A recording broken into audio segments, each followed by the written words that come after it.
Hari itu lupus yang dibuat untuk gue itu adalah lupus milenia. Gue pahamnya ikhlas itu pada saat setelah gue sembuh, kan gue udah kerja gitu ya. Permasalahan gue itu nggak selesai sebenarnya, belum selesai karena gue masih ada beban, masih ada permasalahan yang belum gue iniin.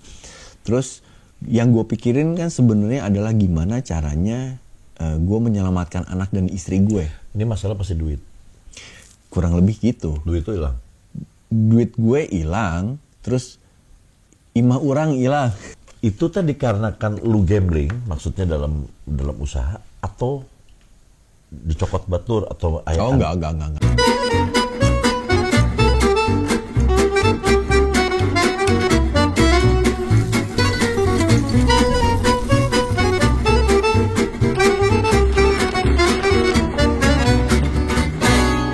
Halo, ketemu lagi sama saya Ferdi Tahir di acara All You Can Hear.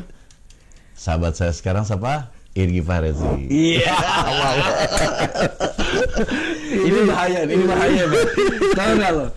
Ini kejadian dulu sama siapa namanya Deddy Corbuzier. Deddy Corbuzier itu dulu, gue pernah bawain acara ya, yang sebenarnya program itu punya dia. Itu orang emang terlalu pintar menurut gue itu. Terus one day begitu gue bawain acara itu, terus gue ngeliat gelagatnya dia. Dad, lo udah mulai nge-MC ya? Iya, gue kayaknya udah nggak mau sulap lagi deh, bilang gitu. Wah, ini bahaya nih, lahan gue diambil. Ini penyanyi jadi gini, gue bahaya ini. Kan cuma lahan gue hilang nih. Cuma di sini doang, jago kandang. Wah ya, suatu saat lo tiba-tiba dipanggil sama orang, waduh MC nih. Kalau lo masih bisa nyanyi, gue nggak bisa nyanyi, Fer. Nanti ngajarin. Suara orang juga hilang. Jadi ada nyebut nama lu, ada di DM gue bahwa Irgi Farezi. Oke. Laki cewek. Cewek lah pasti. Malah banyak sih, ada beberapa. Jadi gue nggak tahu lu abis pas ada gitu, gue hubungin lu kan. Iya. Hubungin lu datang sini. Oh iya, oke, gue bisa. Ternyata nggak bisa hari ini soalnya. Akhirnya sekarang. Iya. Tapi pas waktu lu bilang oke, gue searching dong lu dong. Anjing nyoba, lu banyak banget nih baru-baru nih gue bilang. Gue nggak tahu kalau lu lagi viral kayak kemarin dia dimintain. Nggak viral. Maksudnya lu lagi diminta banyak gitu yang tentang lu ya. Jadi gue bukan karena itu. Iya, gue karena banyak yang minta nih di DM. Nih gue datengin.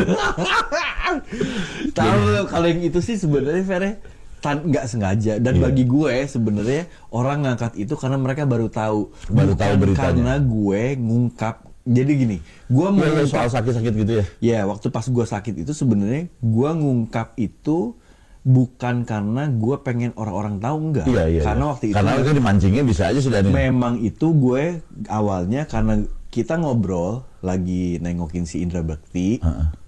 Nah, dan gue cerita gue punya pengalaman kayak Indra Bekti, bla bla bla bla bla. Iya. Barulah si Daniel bilang. Gi, sharing dong sama gue. Dia pengen ngambil dari angle lain nih. Tapi kalau orang-orang mah kan mikirnya dari sisi sakitnya ini dan mereka baru tahu bahwa 2 tahun yang lalu gue pernah kejadian itu. Karena gue pikir gini, masalah itu jadi konsumsi gue sendiri. Kalaupun gue share ke orang, ya memang benar, gue bakal dapat doa lah, alhamdulillah gitu. Tapi maksud gue, terus buat apa? Jag enak. Alhamdulillah. Jag, alhamdulillah. Terus juga udah masih nggak ada. Lu makan kalau gue mau udah gemuk nih. Kalau lu masih gini-gini aja gitu. Karena kan kemarin gue sempet gemuk. Gue pernah naik. Gue setelah pandemi itu gue sempet nambah 10 kilo, Fer. Saya 22. Nah, oh ya 22 kilo. Tapi sekarang udah turun bangsa 10 kiloan lah. Jadi tinggal 12 lagi. Oh hebat dong. Ya dikit-dikit aja, gue mah nggak perlu. Enggak, gue waktu itu gini, aduh gila nih gue naik sampai 10 kilo gitu ya. Pengen ngurusin, tiba-tiba pas gue nyoba untuk ngurusin, naik lagi. Dan nih kumaha ya. Tiba-tiba ada yang mau endorse gue. Obat kurus? Lain, ini mah sebenarnya bukan untuk kurus sebenarnya, waktu itu untuk kayak endorse buat wajah lah bla bla bla gitu. Tiba-tiba si tempat ini tuh emang dia itu lagi mau buka kayak program kurus lah gitu kan. Yang provide untuk cateringnya itu temen gue. Dia bilang gini. Oh, jadi lu mah ini mah bukannya ini makanan jadi ya? Makanan catering kalau ini mah. Terus dia bilang, Gi, minta tuh kata gitu program itunya katanya. Oh iya mbak, emang dia ada? Gue bilang itu kan dia buat muka. Dia bilang, gue yang itu provide makanannya gitu. Oh iya, gue minta. Akhirnya gue minta. Makanannya apa sih? Kalau makanan catering biasa. Tapi, jadi bisa, cuman memang kesalahan kita adalah kenapa kita ada ilmu untuk mau ngurusin badan nih ya. Untuk yang udah berumur sebenarnya gitu loh. Karena kalau yang nggak ada umur nggak usah. Kalau anak-anak muda sebenarnya kan mereka metabolismenya masih bagus. Masih bagus ya. Kalau misalnya udah yang 30 ke atas sebenarnya 40 ke atas lah itu udah agak sedikit susah. Kita harus pakai pola itu smart eating. Jadi protein, karbo dan lain sebagainya bukan nggak boleh dimakan, tapi komposisinya itu harus sesuai, Fer. Kalori bukan? Kita itu semua kalori, itu kalori. Jadi misalnya gini, lo makan nih protein gedein dibandingkan karbohidratnya. Oh iya. Iya kan? Tapi salah juga kalau nggak makan karbohidrat ya. Iya, tapi kan karbohidrat juga harus diatur kayak gini. Kenapa orang ngindarin nasi? Karena nasi itu katanya gulanya tinggi. Tapi kalau kentang kan enggak gitu. Tapi porsinya jangan segini. Gitu. Kentang beli Pringles. Iya benar. Oh iya benar. Udah Pringles pakai nasi lagi. Iya. Diginiin tuh krok. Iya, gua alhamdulillah tapi tuh gua turun. Sebulan 2 bulan kali ya. 10 kilo. Iya, hilang gua. Mantep. Nah, jadi sebenarnya kalau bisa ada yang mau endorse Ferdi ini ya. Tapi jangan salah ya, saya susah ngurus. Enggak, ini mah sehat. Sehat. Gue mah cuma pengen tahu gini, Gi. Gue kenal lu bukan dari mana-mana. Cuman satu si Lupus doang. Si Lupus, iya. Ya, jadi sebelumnya padahal lu iklan kan? Iya. Lu iklan apa segala, atau ada film atau apa segala macam. Gue taunya lu Lupus.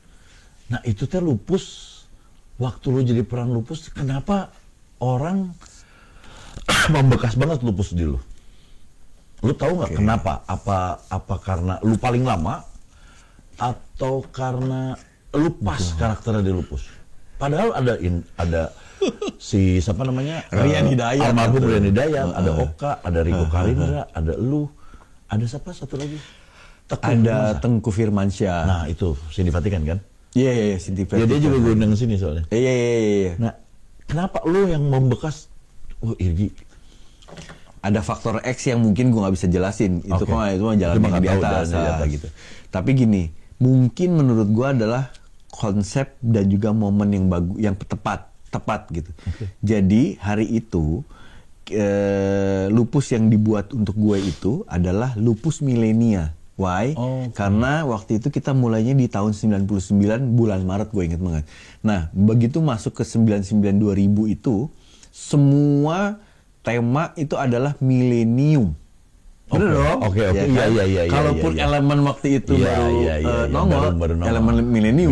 Milenium ya. Iya. Milenium. Iya. Nah, jadi semua tuh pakai milenial lah apa. Lupus dibuatnya milenial. Nah, pada saat waktu lupus dibuat sebenarnya, gue nggak tahu tahun berapa tuh. Rasanya tahun 95-an kali ya, apa 96, gue nggak tahu tuh. Zamannya Oka pertama kali. Zamannya Oka. Lupus itu masuk ke sinetron dari film. Jadi image yang masih nempel ke kepala gue itu adalah Rian Hidayat. Iya kan? Karena figurnya lupus itu Rian Hidayat dong. Betul. Mukanya, kurusnya, mocolnya, jambulnya dan lain sebagainya. Bagi gue lupus itu Rian Hidayat.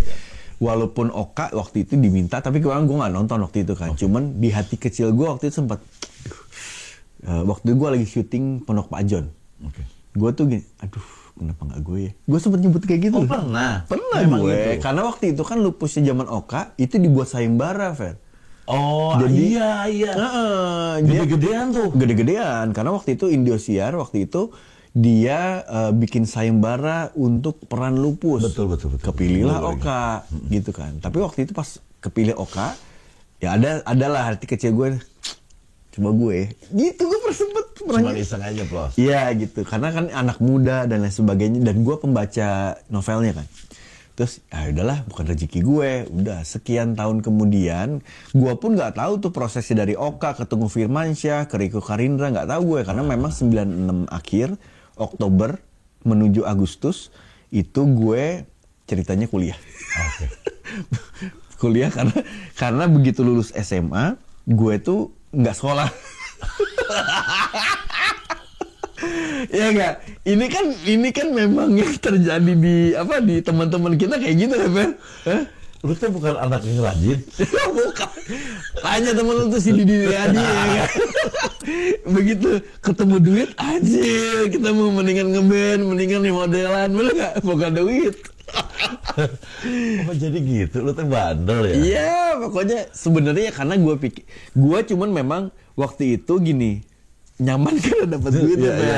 Dari gue pikir kan gue nggak usah minta sama bokap lagi nih, kalau jadi gue nggak usah minta uang jajan lah gitu kan. Cuman kan hari itu kan gue udah lulus, ya bokap gue sih sebenarnya, kamu tuh nggak mau sekolah lagi gitu. Gue ciut pas gitu anjir. Iya ya, karena yang gue kepikiran di kepala gue, mungkin one day gue tuh hanya akan jadi orang yang seperti bokap gue. Bokap gue tuh pegawai. Oh, employee lah. Iya, employee dia. Dia memang pegawai swasta dan lain sebagainya. Jadi simpel lah otak lu. Oh, nanti gue juga bakal kerja. Iya, karena kan gue harus punya anak, punya istri, punya anak gitu ya. Mungkin gue akan duduk di belakang meja, terus di kantoran ber-AC dan lain sebagainya. Pakai kemeja dan lain sebagainya. Mungkin gue itu tandanya kan gue harus ada modal kan. Tapi lah gue lulusan SMA. Gue pikir nggak mungkin nih. Udah nggak mungkin. Nggak mungkin. Tapi kan gue udah mulai syuting. Gue nggak berpikir bahwa syuting itu pekerjaan. Dan lu nggak juga mapping ataupun merencanakan sampai selama ini lu akan di bidang entertain terus gitu. Enggak gue pokoknya nyebur aja langsung gitu loh. Nyebur aja langsung. Belum nikah dong? Udah. Oh belum. Tahun 95 kan lebih baru 94 gue lulus SMA. 95 gue udah mulai syuting dan itu gue boring banget karena gini, teman-teman gue itu kan udah orang begitu lulus SMA itu waktunya mereka senang-senang main kuliah.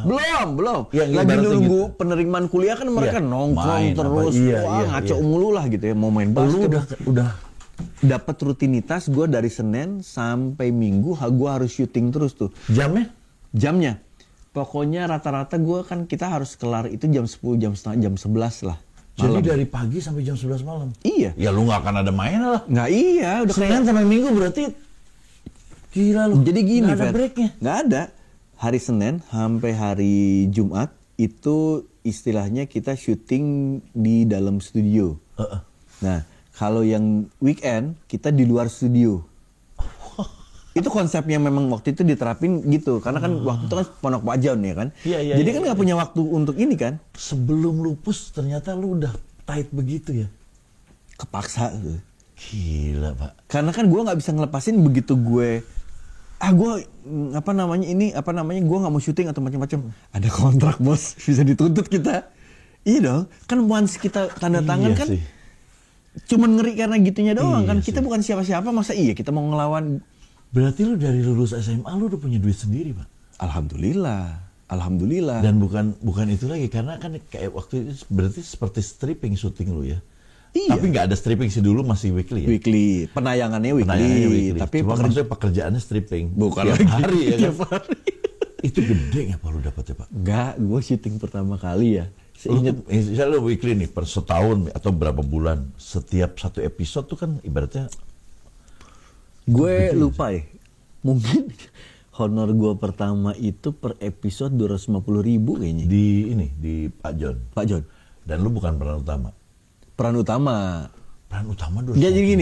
Jadi kan gini, Pondok Pak John itu tuh peran utamanya tuh almarhum Rahmat Hidayat kan. Itu Pak Johnnya. Iya. Pak John itu punya keluarga. Iya, pokoknya lu berarti ada di circle family ini. Karena ini menceritakan si keluarga ini kan gitu. 250.000 sih tahun itu sih gede ya. Ya, gede. Kayak 2,5 juta sekarang lah. Iyalah. Nilainya. Itu kali aja sekian episode sih. Pokoknya gue udah gue lupa tuh. Gue lupa kalau itu. Dulu tahun segitu soalnya gue itu gaji gue sebulan. Oh iya? Iya, 250.000. Nah, gue juga waktu itu mikirnya gitu. Gue dapat segini nih, compare ke sebulan, gue dapat sekian. Gue bilang, anak baru lulus SMA, gue udah punya gaji sekian nih per bulannya gitu. Jadi gue compare-nya itu karena bokap gue pegawai. Gue bilang, iya dong. Karena gini, wih gila gini, gue udah punya gaji yang mungkin gajinya akan lebih tinggi bahkan sama orang yang fresh graduate gitu loh. Jadi gue pikir ya udah, gue kerjain itu terus. Dan gue dibilang happy sih, so-so lah. Ya, yang gue nggak happy karena gini, gue ketemu rutinitas itu sementara gue tahu teman-teman gue ada yang lagi di lapangan basket, ada yang nongkrong di warung dan lain sebagainya. Ini gue kehilangan momen nih sama mereka, jadi gue boring sebenarnya. Iya sih. Sebenarnya gue padahal umuran lu waktu itu 18-19 tuh ya pada saat itu kan. Yoi. Lagi pengennya main kan. Pengen main dan gue. Tapi, wah bener mata duitan berarti. Iya sama duit. Main, duit, main, duit. Main, duit, duit. Nggak, tapi bener Fer. Gini, yang kita dapat, yang gue dapat ya hari itu, sekarang halal tuh. Halal. Iya makanya, kan pada saat itu kadang-kadang anak-anak muda itu, duit mah gampang, yang penting gue main. Ya gitu. Iya, betul. Lu udah mikirnya udah langsung ke duit ya? Iya, karena kan waktu itu gini gue mikir, bokap gue bukan orang kaya, ya kan? Jadi gue lebih prefer, gue yang kalau bisa dapetin sesuatu itu bukan dari orang tua gue, ya mendingan gue kejar yang itu. Oke. Bokap gue punya anak 4, gue anak kedua, ya kan, dari 4 bersaudara gitu. Jadi tandanya nih, seandainya dia harus ngasih duit, tandanya kan dia harus ngasih duit ke 4-4-nya nih. Kalau berkurang 1 kan tandanya lebih ringan loh bokap gue. Iya. Walaupun dia nggak pernah ngomong apa-apa. Cuma gila, pikirannya sampai ke situ. Anak SMA sampai ke situ. Enggak, cuman karena gue pengen punya duit. Iya. Kan? Tapi berkurang juga kan untuk lu, jadi nggak minta dari bokap lagi. Nggak minta dari bokap. Ya bokap kan jadi lebih ringan untuk yang 3. Iya betul. Jadi gue pengen ya, ini. Karena gue ngelihat gini, dulu gue kan di sekolah swasta kan. Kadang-kadang tuh waktu zaman gue kecil, gue SD lah gitu ya. Temen gue ada yang punya ini, mainan ini. Da urang mentu. Karena memang bokap gue kan ada di levelannya mungkin tidak seberuntung mereka. Tapi gue ada di lingkungan itu. Nah sekarang gue baru ngerasain, gue bilang gue beruntung banget ya dulu masuk ke dalam, bokap gue nyekolahin ke sekolah yang sebenarnya bukan ada di levelnya kita, tapi karena bokap gue nyekolahin gue di situ, sekarang kita punya network di lingkungan itu. Jadi bokap lu maksain untuk lu sekolah di, misalnya apa, di sekolah di mana? Al-Azhar Kemang. Al-Azhar itu kan tempat orang-orang ada, Pak. Ya, maksudnya mahal ya. Iya, ada anak pejabat, anak pengusaha. Gue sampai nggak dapat di Al-Azhar dulu, gue sempet asarnya doang aja. Murah meriah ya. Alnya enggak, asar aja udah.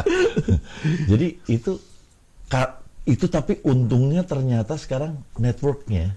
Ya maksudnya ya kenal lah sama anak-anak. Iya, kan? Karena dan kita kenalnya dari kecil kan, gitu.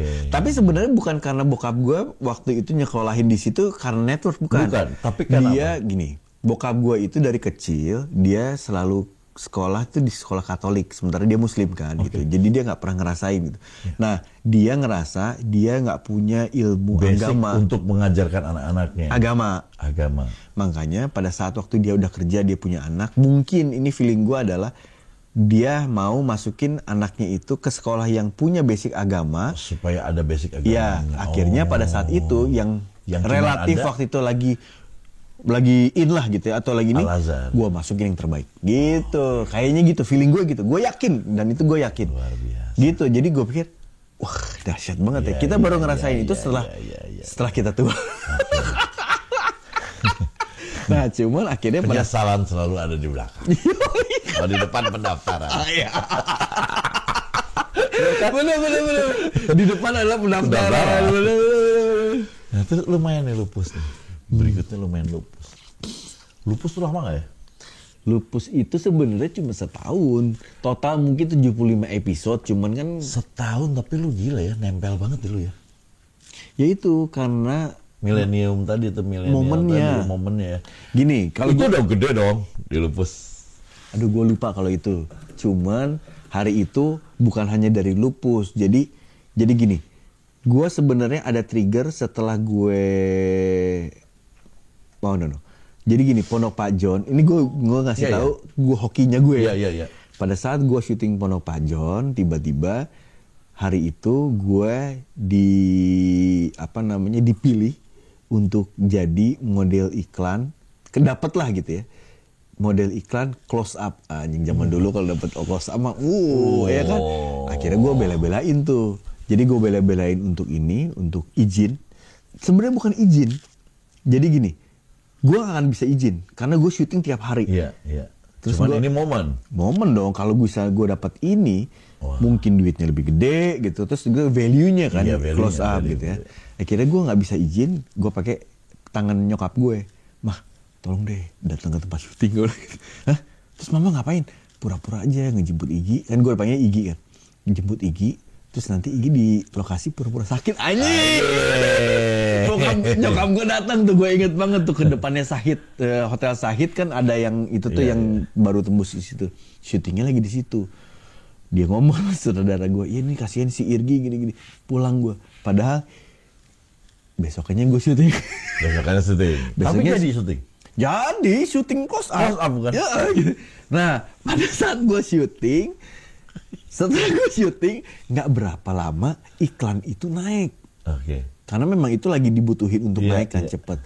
Bersamaan sinetron gue kan memang lagi baru dibuat, naik bersamaan. Wow. Jadi ibaratnya, wih. Pokoknya lu mah di mana-mana ada. Jadinya begitu kan, gitu. Jadi hoki gue. Oke. Gitu. Itu awal mulanya. Lupus juga sebenarnya hoki. Gue baru pulang dari Malaysia. Terus dia gitu, udah 2 tahun gue nggak di Malaysia tuh ngapain? Ceritanya bahkan kuliah. Ceritanya lagi beneran kali kuliah tapi. Kuliah gitu. Tapi pas di sana tuh gue ngerasa ini bukan apa ya? Ada rasa boringnya gue karena kan kita udah terbiasa syuting lah. Nah disitulah gue ngerasa gini. Kok gue kangen banget ya syuting. Udah aneh tuh padahal waktu pas passion ya lo akhirnya. Iya, pada saat waktu gue berangkat, pada saat lagi boring-boringnya jenuh gitu. Sampai ke tahap jenuh gue syuting karena gue anjir anak baru lulus SMA. Gak ada mainnya, maksud gue udah langsung kerja sampai kesel gue itu. Jenuh lah gitu kan. Terus akhirnya gue ke Malaysia. Pas di Malaysia dapat kangen malah. Kangen gue kok sebenarnya bisa karena itu sih, karena badan kita udah terbiasa dengan tiap hari kerja ya. Jadi, mungkin kali ya? Iya. Mungkin, jadi gue kangen situ, terus gitu gue bilang bokap gue, panik kayaknya gue kok kayaknya setengah hati lah gitu, gue kayaknya bukan orang yang di belakang meja, gue bilang gitu kan. Terus kamu mau rencananya ngapain? Harus sesuatu yang memang mungkin gue tuh aktivitas, gue bilang gitu kan. Lapangan lah ibaratnya. Orang lapangan. Orang jalan move ya. Iya gitu. Moving terus gue pulang dari Malaysia tuh yang gue dapetin ilmu adalah pastilah ya gitu. Terus kedua dapet cewek lah. Aku cinta padamu. Enggak, yang jadi bini gue tuh gue dapat dari sana. Oh, bukan orang Malaysia? Bukan, orang Indonesia. Cuman kebetulan dia bokapnya di sana. Oh, jadi gelar dapatnya jadi bukan. Lu sekolah apa di sana? Mass Communication. Jadi harusnya gelarnya apa? Ya, sarjana telekomunikasi. Iya, komunikasi sebenarnya. Tentu. Jadi gelarnya dapatnya suami. Ya istri atau jadi suami sebenarnya. Tapi itu setelah sekian tahun. Iya. Gue karena pulang ke Jakarta itu. Jadi nggak ada yang sia-sia ya? Nggak ada yang sia-sia. Selalu ada hikmahnya di belakang. Jauh amat pacaran harus ke sana dulu. Jalannya. Terus gue dapat pengalaman lah di sana gitu. Maksudnya gue kenal dunia edan lah, pokoknya di sana. Oh, gitu. Sempet edan loh. Iya dong. Anak muda. Anak muda. Jadi bohong ya kalau anak muda enggak, juga mah jalannya lurus terus. Bohong. Karena gini juga, kan gue pas lulus SMA, gue tuh kan keikat sama rutinitas. Iya. Begitu gue keluar dari rutinitas ini, di itu udah nggak ada bokap, nggak ada nyokap, semua gue sendiri gitu kan. Kayak keluar dari kandang. Yoi, kayak kuda lepas dari kandang. Tapi lu juga, gini ya, gue kenapa menanyakan ini? Lu tuh di Rupus gitu ya, terus udah gitu, setelah itu lu juga banyak di religi, pembawa acara religi. Terus membawa acara yang kayak kontestan religi gitu. Jadi kesannya tuh lu tuh memang anak yang bager gitu. Padahal mah edan. Ini jujur. Karena kita ada di industri ini, kita harus menjaga packaging. Packaging itu penting ya. Iya, kayak orang jualan kan packaging harus bagus. Jadi lu mah seperti anak normal biasa, weh. Normal, orang mah nongkrong. Bukan orang yang memang budak alus, bager gitu terus sarana naon gitu. Normal weh. Normal aja, kita pengen nyobain lah gitu. Ibaratnya sesuatu yang kayak misalnya kita ngeliat sesuatu gitu. Anak laki mah lebih liar daripada anak perempuan kan ibaratnya gitu. Ini ada sesuatu yang belum pernah kita coba. Coba tuh gitu kan. Edan. Dan lu bukan berawal dari model ya? Bukan gue, Fer. Bukan kayak si Didi. Ya? Bukan. Didi mah kan dari model, dari kecil dari model. Itu untuk orang-orang ganteng. Iya kan? Orang betul. Nah, lu nggak ngerasa lu ganteng? Dari dulu nggak pernah ngerasa lu ganteng? Itu orang mah. Gue mah maksudnya anak tongkrongan warung gue mah. Bener, Fer. Ada yang komen ya. Kalau misalnya ada yang, dia ganteng apa nggak komen coba lu? Nggak, gini. Sekarang gue ngomong warung karena sekarang warung boleh dibilang mungkin kalau di Jakarta memang udah agak sedikit berkurang. Sekarang mah jadi minimarket. Iya kan? Iya. Zaman kita dulu itu antara warung dan juga ya Pak istilahnya mah kalau sekarang clubbing diskotik zaman dulu namanya kan ya. Nah kita untuk ke diskotik itu hepengnya kurang ibaratnya gitu. Maksudnya nggak, tapi emang hatinya juga kali ya. Maksudnya kita bukannya nggak pengen tapi apa ya, gue mungkin anak warung aja gitu. Karena temen-temen gue tuh cowok semua rata-rata. Waktu pas SMA tuh cowok-cowok semua lah gitu. Terus kita nongkrongnya itu cari tempat nongkrongan warung untuk jadiin base camp kita. Iya. Gitu. Lu pokoknya anak-anak bisa jadi anak disebut anak komplek, anak tongkrongan, lu bisa. Iya gitu. Nah kan kalau gue kan dulu ke sekolah mah mikrolet. Oh enggak, yang biarpun udah itu enggak bawa sendiri. Rumah kita deket sebenarnya. Lo tau nggak M36? Nah itu kendaraan gue. Mikrolet M36 itu kendaraan gue. Lu di sini ya berarti. Iya, jadi M36 itu dari kompleks gue langsung turun di Cilandak 2. Oh iya. Situ. Astaga. Nah, cuman yang gue bingung ya, Gi. Waktu itu lu dar gitu kan. Maksudnya kalau orang awam bilangnya adalah lu orang yang karirnya bagus. Kalau lu bilang semua serba beruntung. Ya keberuntungan itu nggak semua orang punya. Lu bagus. Tapi kenapa nggak tahu gue nggak tahu kapan. Tapi lu menghilang, Bang. Gue nggak tahu. Apakah jarang di TV makanya lu menghilang? Apakah sebenarnya lu off air banyak tapi lu nggak pernah di TV? Apakah memang lu lagi yang ngerjain yang lain? Kemana menghilang itu? Gue juga nggak tahu exactly-nya berapa tahun menghilang lu, apa gimana lu? Sebenarnya ada menghilang. Bener nggak sih lu menghilang? Karena memang lu udah kayak hilang aja gitu, nama Irgi tuh kayak hilang. Ya, jadi gini, pandangan itu tuh ada dari beberapa angle dan ada di beberapa orang. Ada orang penikmat industri drama, jadi kayak misalnya sinetron, terus film dan juga apa gitu ya. Jadi yang berbau acting gue sebutnya itu adalah drama. Nah, terus gue juga ada di industri atau di bidang hosting dan juga MC. Jadi dari tahun 95 sampai tahun 2004 gue masih main sinetron tuh. Nah tahun 2004 gue ditawarin casting untuk nge-host. Dan kebetulan nge-hostnya waktu itu Indonesian Idol, which is yang lumayan pertama itu. Jadi Indonesian Idol sebelum Daniel. Jauh sebelum Daniel. Gue season 1, season 2 tuh gue. Nah terus begitu kebetulan kan Idol kan memang program gede lah, program gitu. Dunia. Hoki kan gue. Lo bayangin, gue dapat program pertama kali gue nyobain untuk nge-host itu dapat program gede. Hoki lagi gue tuh, alhamdulillah. Nah setelah itu jadi orang tuh akhirnya nggak pernah ngelihat gue di drama. Gue jadi nge-host terus gitu, akhirnya gue jadi MC gitu kan. Itu nggak sadar gue tuh sampai tahun 2017. Oh jadi sebenarnya lu mah ada. Cuman yang dikira orang itu hilang itu karena lu tidak di drama lagi. Nggak di drama lagi untuk orang-orang yang memang nontonnya sinetron. Nah gue ketemu sama lo dan lain sebagainya sebenarnya di fase dimana gue tuh nge-host. Kenapa? Waktu tahun 2002, 2003 udah mulai nge-host belum? Udah dong. Udah, ya? 2002 belum? Enggak gini. Karena lo mah kan waktu dulu dah. Inilah kalau udah penyanyi tuh maksudnya udah punya dunia sendiri lah. Iya. Kan ada kalau yang sinetron dalam dunia acting lah gitu ya. Mereka tuh kadang-kadang susah keluarnya untuk ketemu sama penyanyi bahkan. Kita satu industri tapi nggak saling kenal. Seliweran kan? Iya, seliweran. Gitu Kalau itu mah syuting, kalau lo mah kan orang panggung. Bintang tamu. off air ya, kecuali ya bintang tamu. Gue bintang tamunya. Betul, gitu. Kalau gitu. Nah makanya gue banyak ketemu orang tuh, alhamdulillah. Banyak ketemu teman-teman dari industri musik itu pada saat gue mulai nge-host. Gue dulu tahun 2009 rasanya. Nah gue banyak ketemu orang-orang musik itu karena gue punya program di Trans TV itu Missing Lyrics namanya. Rasanya tahu. Lo pernah jadi bintang tamu gue? Tahu. Gue pikir itu si Tohang. Bukan. Coki. Itu apa? Itu kompetitor gue. Enggak, tapi program seangkatan itu? Bukan. Dia punya program yang memang jadi kompetitor di... Ya, tapi seangkatan itu berarti? Iya.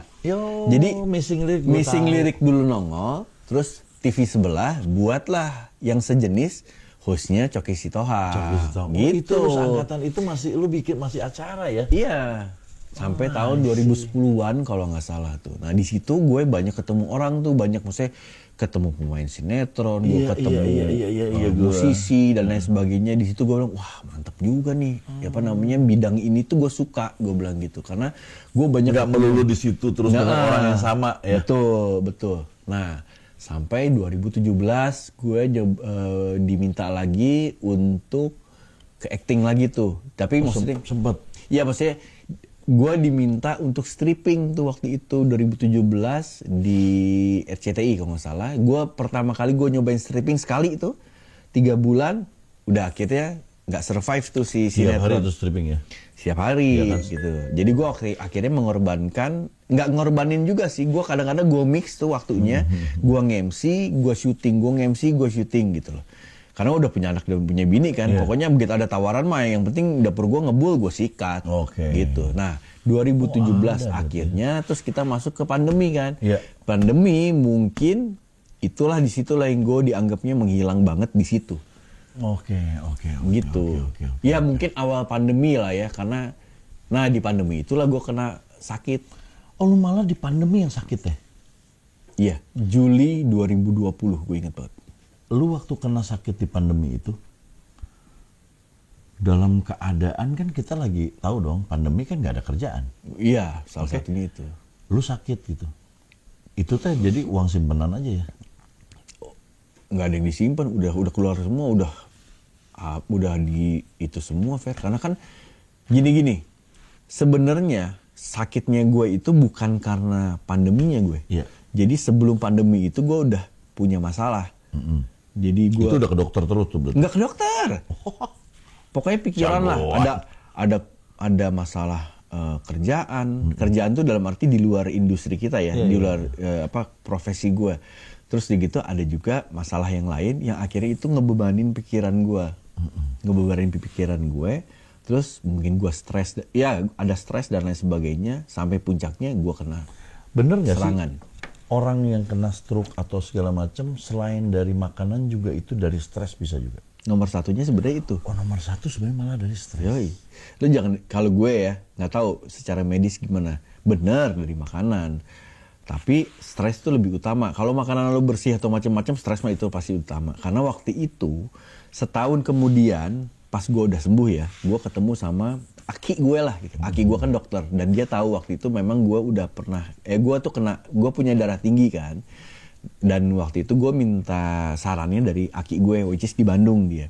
Terus gue bilang setahun kemudian, Iki kena serangan hari itu, gue bilang gitu kan. Tapi setahun yang lalu Ki, sekarang sih alhamdulillah udah oke. Terus dia bilang, kok bisa Ki? Dia bilang gitu kan.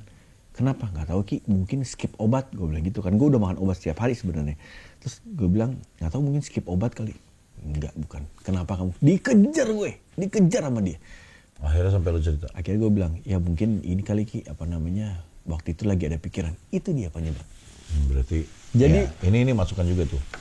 Kita kan sempat taunya adalah orang yang kena stroke itu adalah orang-orang yang makannya jorok. Dia kan banyak yang gitu kan. Makannya dalam jeroan. Santan terus gitu. Padahal pemicu utama itu adalah stres. Iya betul. Jadi sebenarnya kita harus, itu balik lagi kalau kita ke agama ya. Iya betul. Ikhlas itu ternyata penyembuh atau pembuat orang tidak stres. Nah, tapi ternyata untuk menerapkan ikhlas itu, ya Allah, susahnya dan beratnya. Wah, gue bilang. Kadang-kadang gue berlaku ikhlas nggak ngeh dulu. kok gini sih? Iya. Pas sudah marah-marah Pak.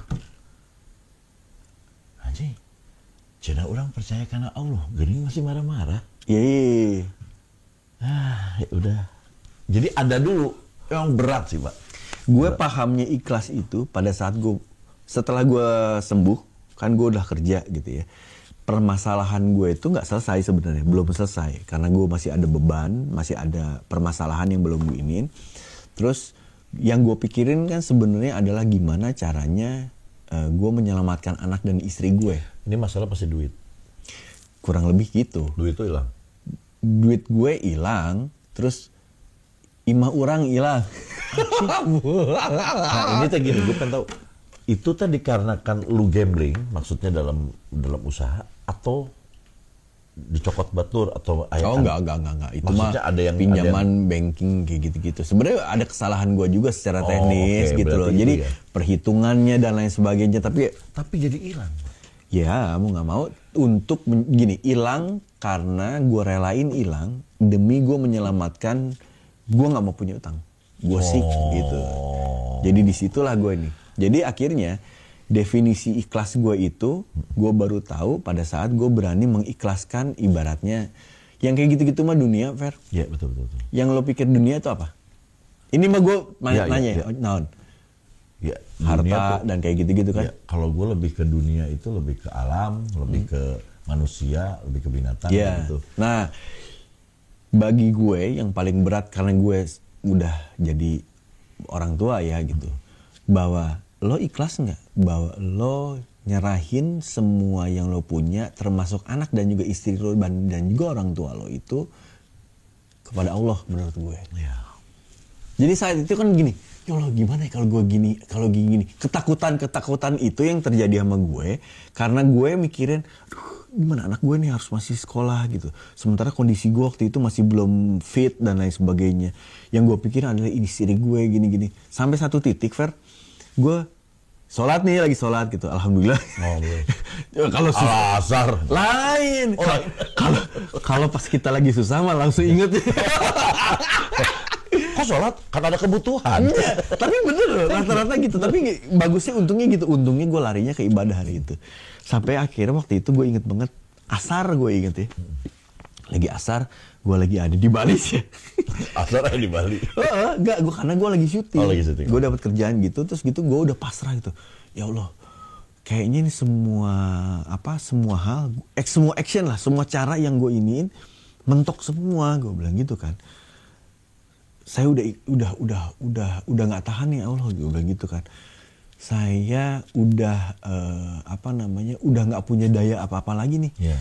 Kayaknya semua cara gue udah iniin, udah nggak kuat ya Allah, gue bilang gitu. Nggak kuat, terserah deh ya Allah. Kalaupun saya mau diambil, gue ngomong begitu. Kalau saya pun mau diambil, ambillah ya saya Allah, gue bilang gitu. Saya serahkan semua yang saya punya, termasuk anak dan istri saya, karena mereka itu adalah titipan darimu ya Allah. Saya ikhlaskan gitu.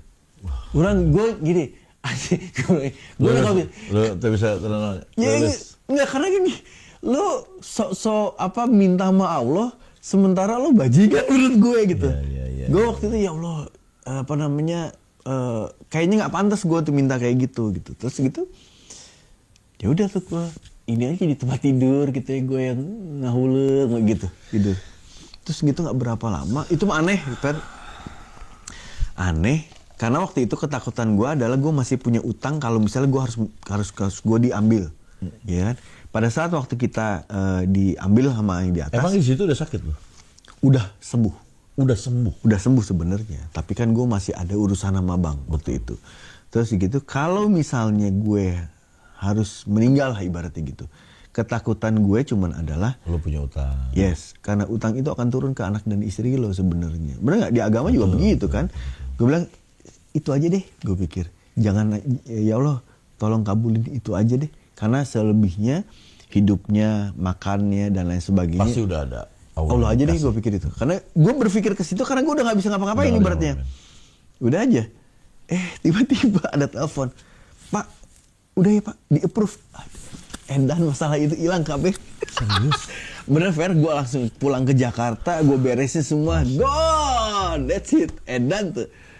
Jadi memang gini sih kadang-kadang, gue juga pernah mengalami itu, Pak. Jadi gue pernah mengalami, jadi gue percaya, yang gue pada saat gue udah nggak punya uang, akhirnya uang gue cuma segitu-gitunya, which is 300.000 pada saat itu. Tapi gue ngerasa ya Allah, 300.000, udahlah, gue sedekahin aja deh. Mau makan mau gimana aja, pernah gue mengalami itu. Dan begitu kita di titik situ, Allah mengangkat kita luar biasa. Makanya orang bule kan kadang-kadang tidak seperti kita spiritualnya nggak terlalu kencang. Dia ada teori bola, bounce back dia. Begitu di titik paling bawah, dia pasti akan mengangkat lagi ke atas. Kalau kita mau pasrah, disebut pasrah. Itu benar. Pada saat pasrah itu banyak keajaiban sih sebenarnya, menurut gua miracle yang terjadi. Cuman sekarang pertanyaannya adalah lo rela atau lo berani nggak ke situ, iya kan? Ya itu. Pada saat gua waktu itu, gua masukin duit gua ke masjid, tapi gua konsekuensinya gua nggak ada uang makan. Gua nggak peduli deh, gua bilang. Gua mau nggak peduli deh, gua mau makan mau nggak, udah masukin aja udah. Gue nggak pernah sedekah nih. Hari itu juga hari yang sama gue ditelepon bahwa gue dapat panggung, minta gue cuma nyanyi 1 lagu, gue dibayar cuma 5 juta kan, gue cuma 300.000. Jadi juta. Gue sampai ya Allah cepet amat, begitu. Untung gak diginiin, lu bagus gue kasih. Bukan ngeluh, ya Allah gue nggak tahu secepat itu. Dan itulah power of pasrah. That's why gue sekarang, yang gue jalanin sekarang ini, insya Allah ya masih gue akan bisa ya ibaratnya istiqomah lah gitu ya. Yang gue jalanin di depan mata ini adalah yang ada di depan mata aja. Karena gue pikir, karena gue menganggap apa yang ada di depan mata itu datangnya dari atas. Betul. Oh ya udah, gue dibayar cuma segitu. Ya Allah relanya segitu. Allah ridhonya segitu, gitu loh. Dan itu terjadi sama gue setelah gue pernah kehilangan uang gitu ya. Oh ya memang bukan punya gue. Allah pengen uang itu untuk orang lain. Karena kalau itu rezeki gue pasti ada di gue. Iya benar. Jadi kita balik aja bahwa kita sekarang malah haula lillahi ta'ala. Gue selalu udah itu aja yang kita jalanin. Kayak gue podcast gitu ya. Niat gue cuman ya Allah saya mau teman-teman saya yang dulu, bahwa mereka itu hebat loh semuanya. Pada kemana ya? Yuk. Pada tahu mereka tuh orang hebat. Mereka tuh banyak yang bisa di-sharing. Karena orang hebat tuh perjalanannya panjang. Dan perjalanannya itu yang kita mau sharing untuk saudara-saudara kita, teman-teman kita di luar sana yang mungkin menjadi inspirasi. Iya. Which is berkah kan. Iya. Ada bermanfaatnya gitu ya. Dimudahkan dengan lu mau, teman-teman gue pada datang. Alhamdulillah sebenarnya. Jadi thank you banget. Yoi, sama-sama. Nah, gue juga gitu. Ini kayaknya podcast religi. Enggak sih. Enggak religi sih. Cuman memang tapi di luar ini kita jadi lari ke sini ya. Iya. Mereka pada kangen sama lu karena nama lu disebut. Irgi dong tentang lupus, sebenarnya tentang lupusnya. Tapi akhirnya gue jadi disangka gue ngajak lu karena banyak di podcastnya. Gue nggak tahu lu ada di podcastnya. Setelah lu bilang oke lu mau datang, baru gue cek. Jing, loba sih. Bener. Ya, gue tuh terakhir malah gue yang di acara kasih solusi apa? Kasih solusi. Wah ada sih juga gitu. Iya, gue sampai gini. Lo kenapa sih manggil gue bilang gitu kan? Ini cerita udah basi loh, gue bilang gitu ya. Karena gue juga waktu dulu nggak kepengen gue orang-orang tuh tahu gue sakit dan lain sebagainya. Kan ntar disangka gue pansos lagi, iya kan gitu. Karena gue nggak terbiasa kayak gitu. Kalau ini mohon maaf nih, kalau teman-teman kayak yang infotainment dan lain sebagainya sempat nanya sama gue, kenapa sih Mas Irgi kayak gini? Gue nggak bisa tuh karena gue nggak tahu gimana cara memanage kayak gitu tuh. Gue dari dulu lihat sendiri, gue nggak pernah nongol di infotainment dan lain sebagainya. Karena gue nggak jago. That's why gue pernah waktu itu dipilih jadi host untuk infotainment. Gue tolak. Alasannya cuma simpel aja. Gue nggak jago. gue bisa ngomong, tapi kalau misalnya gue ngomong kadang-kadang yang diomongin teman kita tersalah lagi, nggak berani ya. Iya kan, orang kalau misalnya tiba-tiba kita akrab dan lain sebagainya, terus kita nggak tahu nih sebenarnya dia punya gosip apa gitu, tapi kita diminta untuk ngomongin sesuatu yang ibaratnya supaya menarik gitu kan. Anjir, enggak, daripada silaturahmi gue rusak mendingan gue tolak. Iya, betul. Gitu. Betul. Dan menurut gue, investasi gue yang paling besar itu hanyalah silaturahmi sama teman-teman gue. Itu bener pisan. Iya. Akhirnya gue baru tahu nih sekarang bahwa silaturahmi itu membawa rezeki cina gitu. Mati mau dulu ya. Iya, betul. Sekarang tuh bener. Kadang-kadang tau-tau gue jadi temenan sama lu. Iya. Gue bisa telepon-teleponan, tau-tau kayak si Bam. Fer, main dong ke rumah. Iya. Kita ngobrolin ini nih, ada bisnis ini misalnya gitu. Ada bisnis. Oh, bener yang ada ditulis di Quran teh, silaturahmi membawa rezeki. Bener. Bener itu dia. Padahal nggak pakai konsep tapi bener. Jadi makanya gue bilang, kita itu orang-orang sombong yang berjalan dulu mah gue ya, tanpa meminta teh yang punya dunia. Kira. Ini teman gue. Dan. Angkat aja dulu. Dan. Ntar gue lagi syuting, bentar aja. Alhamdulillah. Lagi banyak kerjaan. Lain, Ima. Temen gue dari zaman SMP. Silaturahmi. Silaturahmi. Sok. Aduh, ya pokoknya jadi, gitu. Cuman memang gini, kalau kita ngomongin masalah rezeki, ya rezeki itu arti untuk dapur ya. Gue dari dulu tuh cuman doanya cuman simpel aja gue. Semoga apa yang gue dapet ini bukan, kan memang yang gue cari kalau sekarang ini kan bukan buat gue pribadi. Pasti larinya adalah ke istri dan juga anak-anak gue, sama insya Allah ke orang tua gue, pasti kan ke orang tua gue. Dan itu akan masuk lewat mulut mereka. Nah, karena itu masuk lewat mulut mereka, gue insya Allah memastikan rezeki yang gue dapat ini, gue pengen itu halal. Bener nggak, Fer? Karena waktu itu pertanyaan bokap gue, waktu pas gue nerima syuting lagi, Lupus lah salah satunya. Pertanyaannya cuma, kamu ada nggak waktunya? Ya kan belum, ini nggak ada apa-apa, gue bilang gitu. Halal kan? Halal udah cinta. Bokap gue waktu itu kuncinya cuma itu ya? Cuma itu aja. Lu bisa tanggung jawab halal apa enggak? Bokap gue waktu itu pokoknya gini, apa-apa nggak ada masalah, kamu mau jadi apa, tapi yang penting yang kamu dapetin itu halal dan kamu profesional. Bisa bertanggung jawab ya. Bertanggung jawab. Udah, go ahead. Makanya gue bisa terus ada di industri ini, ada profesi gue seperti ini, karena bokap gue sih support sebenarnya, ya. Gitu loh.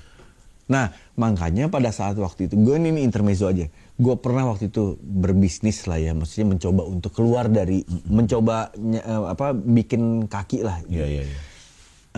Terus ada move, ini bisnis kan, yang move gue kok nggak nyaman ya, karena jatuhnya kok uang ini jadi panas nih ke gue. Dan uang ini yang gue dapat kan pastinya bukannya gue sok ini, Fer. Ya, bagus. Karena gini, gue pada saat ngasih uang ini ke bini gue, kan dia akan beliin makanan dong, masuk lagi ke mulutnya. Iya. Lah kesalahan kita kenapa mereka yang kena? Cuma sesimpel itu, Fer. Akhirnya gue mundur. Tapi emang bukan sesimpel itu, memang harus begitu sesimpel. Iya, Fer. Karena gini, lo pengen kaya nggak? Ya pengen lah, bohong banget lo nggak pengen kaya. Pengen nggak sih lo punya duit? Pengen. Cuma akhirnya gue compare cuman ke saudara-saudara yang ada di tukang beca lah. Kadang-kadang mereka lagi bengong, lagi ngantuk atau macam-macam. Tapi mereka kadang-kadang bisa kita lihat mereka itu punya anak yang udah jadi insinyur. Iya. Gue bilang, tukang beca aja bisa. Kenapa gue nggak bisa gitu? Gue mungkin jauh lebih. Gue mohon maaf ya, bukannya gue tukang beca. Kita maksudnya ada di bawah sana yang berkeringat untuk mencari. Ya gitu loh. Gue jauh lebih beruntung mungkin gitu ya. Karena gue dilahirkan oleh orang tua bla bla bla. Jangan cengeng lah gitu. Iya. Jangan intinya ke situ ya. Iya. Cuma balik lagi, kalau lo untuk mendapatkan apa yang lo pengen, emang harus berdarah-darah. Benar. Wah, Pak Haji ini luar biasa. Lain. Tapi emang bener Haji kan lo? Iya, Haji Akbar loh. Allah Akbar. Alhamdulillah loh. Itu serba keberuntungan. Haji keberuntungan. Tahu-tahu dapat bisa Haji Akbar, kuota dapat, nggak bayar. Masya Allah. Alhamdulillah. Gue penuh dengan keberuntungan. Alhamdulillah. Gue beruntung banget deh. Hidup gue tuh banyak keberuntungan. Mensyukuri terus keberuntungan itu. Amin. Mudah-mudahan keberuntungan itu masih terus ada ya sampai gue meninggal. Dan sampai satu lagi sih yang gue dapat cuman ini sih, itu simple. Kan kita dari tadi ngomong pengen cari duit, pengen kaya ya. Tahu nggak lo? Konsep ini bener. Pengen kaya, bersedekahlah. Udah. Titik, cuman itu. Kalau di luar negeri, gue konsep itu orang boleh ngomong sama gue, oke. Kita punya konsep itu adalah pay forward. Iya. Kalau di kita adalah, ya itu, bersedekah. Kalau pengen kaya, bersedekah lah. Nggak pengen kaya, pelit lah. Gue nggak tahu menjabarkannya gimana. Cuman konsep itu. Nah, ini menarik nih. Ini memang benar nih. Yang selalu kita dengar itu adalah bersedekahlah. Exactly itu benar. Karena sedekah itu bisa kemana aja. Gue pernah tuh ada di titik itu. Gue waktu itu kan lagi susah banget lah gitu ya. Ibaratnya duit juga lagi dipirit-pirit dan lain sebagainya. Tapi kan kita kalau punya sesuatu tuh katanya kita harus bersedekah dan lain sebagainya. Karena memang itu kalau di Islam kan memang seperti itu. Gue tanya sama temen gue yang memang dia udah hijrah lama kan. Karena dia tuh boleh dibilang orang yang ngasih ilmu pada saat waktu kemarin gue lagi inilah dapat ujian lah gitu ya. Terus dia bilang gini, sedekah itu sebenarnya kan selalu dibilang lo ambil inner circle lo gitu, circle yang paling dekat lo gitu begitu. Oke, bener sih memang gue bilang gitu. Tapi siapa gue bilang gitu. Gue pikir kan adalah tetangga gue, terus orang yang ada di dekat gue gitu. Bukan. Orang tua lo aja gitu. Betul. Wah, iya juga benar. Walaupun memang sebenarnya mereka jadi prioritas gue gitu. Betul. Tapi ternyata balik lagi ke niatan lo gitu. Itu adalah bagian dari sedekah katanya. Kita ini orang yang disedekahin loh. Betul. Tapi oleh istri. Kalau kita nggak kerja, istri bekerja. Istri itu niatannya katanya buat suami. Bukan ngasih nafkah, tapi dia menyedekahi suami katanya gitu. Jadi gue berapa tahun ini, gue mau bersedekah dulu, gue belum tahu. Sedekah itu ke masjid, nggak salah kan tapi? Nggak salah. Tapi gue tanya akhirnya, sedekah itu buat apa sih? Paling bagus itu sedekah sama orang tua. Betul. Waktu itu gue masih nggak ngeh juga. Nyokap gue bilang, ini ada masjid mau sedekah nggak? Gue dipanggil Ii. Akhirnya gue kasih. Akhirnya jadi rutin dia. Mau sedekah lagi nggak? Mah sedekah mah ya. Tapi hari gue bilang, Mama, ini sedekah buat Mama aja. Boleh nggak Boleh. Nggak perlu ke masjid. Mama mau nggak? Ya mau atuh. Karena sedekah paling bagus buat Mama sebenarnya. Kalau Mama pengen apa-apa, Mama sok pakai aja. Jadi akhirnya jadi rutin gue. Ini bukan zakat, ini mah sedekah aja. Sedekah teh bukan yang jelek untuk itu gitu. Iya, Mama kan suka pengen jajan gitu. Sok bangga. Iya. Setelah itu, alhamdulillah kerjaan ada aja terus. Iya benar. Jadi memang buat teman-teman, ini mah bukan ngeguruin, gue juga nggak ngerti, gue juga bukan di agama. Kita mah masih mencari ilmu. Iya. Kalau memang cobain deh, bener nikmat, ternyata pas bersedekah ke orang tua, itu teh luar biasa. Dan memang gue pernah ada cerita ini mah, pernah nanya gue teh nggak tahu lupa Nabi siapa.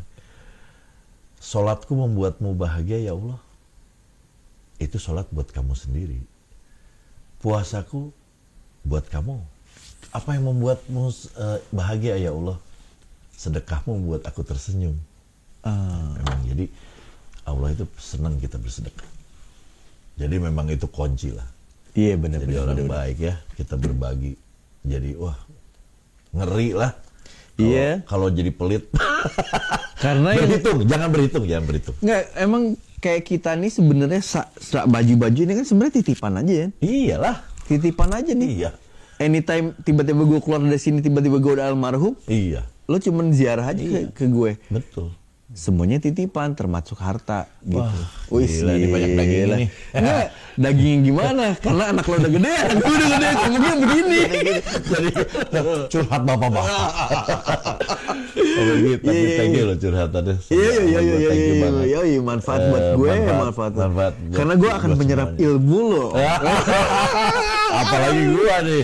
Beda, bapak lo pernah ngomong kayak gini nggak sama lo? Kagak pernah kan? Nggak, tapi nggak apa-apa. Gue pengen ngingetin aja sama anak lo. Karena gini, one day dia akan secara spontan atau dia nggak akan sadar one day dia akan ngomong begini sama temennya. Betul. Pada saat dia ngomong begini, itu tadinya dia udah masuk ke dalam kesadaran dia sudah berumur. Tapi mudah-mudahan dia akan ngomongin begini. Karena gini, kalau kita ngomong kayak gini, insya Allah kita udah mulai sadar bahwa bukan hanya umur yang nambah gitu. Bentar lagi nih Ungi ajal kayak gitu-gitulah gitu ya. Lo bakal dipanggil lah sebenarnya. Gue bukannya sok tahu ya, sorry nih ustad-ustad namanya kita mah. Siapa? Mangga Pak Haji. Kita mah. Tapi pengalaman sih yang bikin kita mau nggak mau kita harus mikirin itu. Iya betul. Pengalaman, umur dan keadaan. Kita sudah tidak muda lagi dan memang kita harus mikirin ke situ. Stepnya kita kan bentar lagi kita balik. Jadi memang kita persiapan aja untuk itulah. Iya benar. Kan? Udah ke situ. Jadi ya sama halnya pada saat gini deh. Waktu bokap gue meninggal kan. Itu kan udah tahun 2010. Yang gue bilang bahwa gue mencoba berkorban pada saat waktu bokap gue itu 2 bulan sebelum bokap gue meninggal, bokap gue itu divonis di cancer kan. Terus nyokap gue manggil, karena kan kita udah pada kerja dan lain sebagainya, udah punya keluarga juga. Terus manggil 3 anaknya, karena yang satu di Bali waktu itu, memang ada di Bali, adik gue yang paling kecil. Jadi gue, abang gue, sama adik gue, kan di Jakarta hari itu, dipanggil sama dia, tuh rumah sakitnya deket sini, JMC ya tahu. Mama mau ketemu sama kalian, tapi kita ketemunya di rumah sakit. Kenapa rumah sakit? Gue bilang gitu kan. Ternyata nyokap gue itu baru dapet hasil dari USG-nya bokap. Ternyata bokap divonis cancer stadium 4. Gitu kan. Nah, di situ gue memang lagi sibuk-sibuknya tuh karena gue program setiap hari dan lain sebagainya. Nyokap gue datang ke rumah sakit, gue juga sama, kita ketemu di rumah sakit, kita duduk di depan dokter ngasih tahu, ya bapak stadium 4 kata gitu. Gue langsung kaget, terus disitulah gue momen dimana gue menentukan sikap gue. Karena gue tahu kan keluarga gue tuh emosional kan. Ibaratnya dalam arti gini, kalau sedih, marah-marah gitu. Ekspresif lah mereka gitu. Gue udah tahu respon nyokap gue itu pasti akan sedih ya. Tapi dia mencoba menahan untuk mengumpulkan kita. Abang gue sama, adik gue juga sama gitu. Nah, gue bilang kalau semua begitu, nggak ada yang akan berpikir jernih. What next? Yang akan mikirin kayak gitu tuh siapa? Gue menentukan sikap karena gue juga ada pekerjaan. Gue harus menahan semua emosi gue untuk ditampilin di depan TV. Gue punya program live, Missing Lyric itu kan live. Akhirnya gue bilang, oke, dok, apa yang harus kita hadapin? Gue jadi menentukan sikap gue berkorban. Nah, benar yang dokter kasih tahu tuh itu semuanya kejadian sampai pada saat bokap gue itu sempat sampai di fase di mana dia udah yang ada di rumah gitu kan, waktu itu pulang dari rumah sakit karena sempat dirawat. Udah pulangin aja gitu. Iya, dia pulang waktu itu kan karena dia sempat blackout dan lain sebagainya. Begitu dia udah stabil, dia dipulangin ke rumah. Waktu itu juga nggak ke rumah, ke apartemen hari itu kan. Nah di apartemen itu kan kita gantian tuh untuk nemenin lah. Kalau setiap kita nemenin, pasti anak-anaknya itu ada momen berdua sama bokap tuh. Spontan aja sebenarnya. Gue adalah orang yang menghindari itu. Karena gue tahu pasti kalau gue ada di momen itu, gue pasti akan nangis gue. Kebawa. Iya. Dan itu akan kebawa terus sampai pada saat gue kerja. Lo syuting. Ya. Lo bayangin gue acara live. Wih, selamat sore semuanya gini. Kita harus gini. Lo jadi menahan itu ya. Jadi lo gak mau touch. Gak mau gue. Gak mau kebawa masuk ke situ dulu. Iya. Jadi karena lo harus pergi kerja lagi. Betul. Jadi akhirnya pada saat waktu itu gue nahan sampai bokap gue meninggal, semuanya pecah tuh. Begitu bokap gue meninggal, gue baru keluar semuanya tuh emosi gue. Recovery gue itu sampai 2 tahun. Menyesal nggak lu nggak bokap? Ada. Sampai detik itu gue masih ada penyesalan itu. Tapi gue udah bilang, ya Allah, mudah-mudahan. Gue bilang, Pak, minta maaf untuk hal itu karena gue harus menentukan sikap gue, menentukan pilihan sikap gue itu untuk kebaikan semuanya gitu. Nah, balik lagi nih ke hal yang tadi yang itu. Waktu bokap gue meninggal, bokap gue tuh bukan siapa-siapa, Fer. Bokap gue tuh pegawai dan lain sebagainya. Tapi gue harus akuin, bokap gue itu kuat di silaturahminya. Silaturahminya dia itu pernikahan sama ada misalnya kematian, pasti dia datang. Pasti datang. Nggak mungkin nggak. Waktu bokap gue meninggal, yang datang, Masya Allah, Fer. Kenapa gue bilang Masya Allah? Memang iya, dari mulai keluarga, dari mulai teman SMP yang waktu kecil puluhan tahun itu datang. Gitu kan. Itu sih oke lah, masih ada koneksinya sama dia gitu. Teman-teman gue, banyak teman-teman di industri gue juga nggak ada yang kenal kali sama bokap gue. Datang gue. Orang baik katanya. Gue bilang, matinya banyak. Kok bisa begini ya gitu. Ini bukan karena gue nih, gue bilang gitu. Karena teman-teman abang gue juga datang, yang mungkin nggak kenal sama bokap gue. Gue bilang, yang ada di pikiran gue cuma begini. Ini pas gue nggak ada, gue bakal begini nggak ya? Ya? Karena kan itu tadi insya Allah kan jadi doa ya. Iya, betul. Kita belum tentu begitu, Fer. Betul. Bukan nggak akan begitu tuh bukan berarti kita nggak mungkin nggak diperhatiin. Tapi kan momennya macam-macam. Kayak gini nih. Ada yang nggak, ada yang pas nggak bisa. Iya. Waktu pandemi kan Masya Allah banyak orang yang dipanggil mau, gitu ya. Tapi karena keadaan kita nggak bisa ziarah kan, kayak gitu-gitu. Betul. Itu semuanya dari atas. Dari atas, betul. Ikhlas lagi. Ikhlas lagi jatuh. Wah gila, ngobrol sama Om begini banyak ini banget. Enggak kali. Enggak, banyak yang bisa diserap, Pak. Enggak, ya gue suka ngomong begini karena gue kemarin ngelewatin fase di mana gue rasanya gue udah ada di fase ujung yang kemarin gue ini. Balik lagi bukan gue ngangkat masalah itu ya. Tapi alhamdulillah kita masih dikasih ujian di situ. Lu waktu stroke itu lu ada penyok gitu nggak sih? Gue nggak sampai penyok, tapi gue sebelah kiri gue nggak bisa ngapa-ngapain. Nemplek lah gitu. Enggak, jadi cuma tangan maksudnya. Iya, tapi pelo. Kurang pelo. Oh pelo. Tapi lu ada golden time kan? Oh ya, golden moment itu kan kalau misalnya orang serangan stroke lah gitu. Itu katanya 4-5 jam gitu. Nah, gue dibawa ke rumah sakit pas kejadian sebenarnya agak sedikit lama sih waktu itu. Cuman kebetulan mungkin gue beruntung hoki lagi gitu. Jadi gue jam 8 pagi gue serangan. Gue masih nganter anak gue nyetir mobil. Dan tuh, kan gue gak tahu gue serangan. Terus gitu sorenya abang gue bawa gue ke rumah sakit Pertamina untuk ngecek ini anak kenapa gitu. Pokoknya gini, ini juga knowledge juga ya kalau yang belum tahu, kalau banyak sudah tahu. Pada saat serangan stroke ada momen si 8, golden moment itu 8 atau 5 atau 8 jam itu namanya golden hour. Itu benar-benar harus langsung. Kalau nggak lewat situ biasanya suka permanen. Iya. Jadi cepet langsung bawa. Sama gini, Fer, maaf nih gue kan kita nggak ngomongin itu masalah dari tadi. Cuma gini, gue izin di podcast lo karena banyak temen-temen yang apakah yang di Instagram dan lain sebagainya itu banyak yang akhirnya Mas minta maaf dong katanya.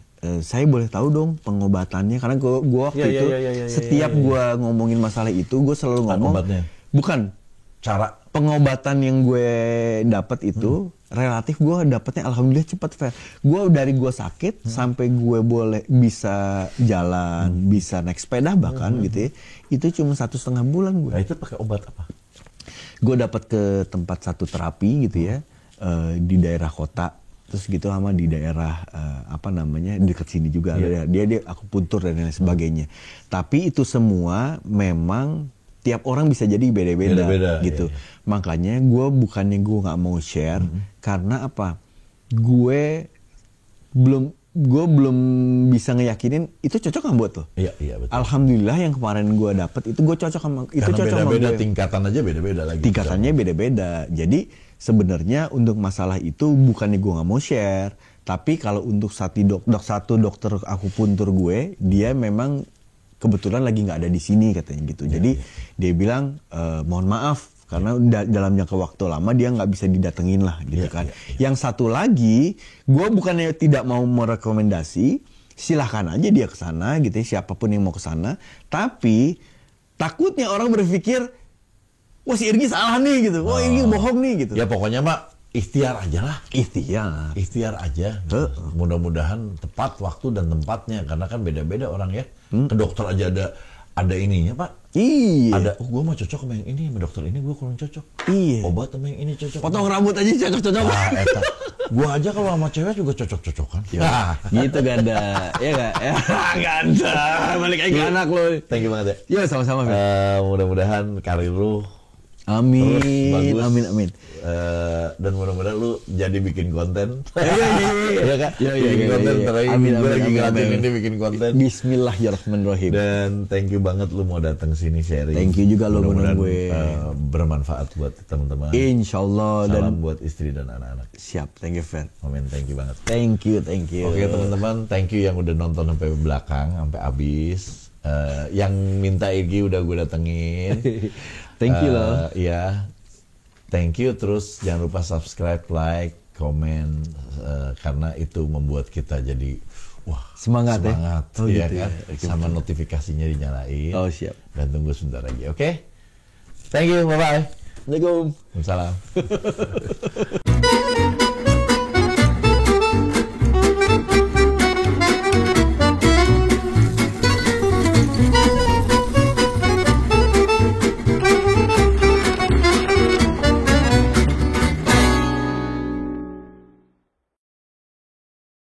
Bila aku harus mencintai, dan seperti itulah cintaku untuk dirimu.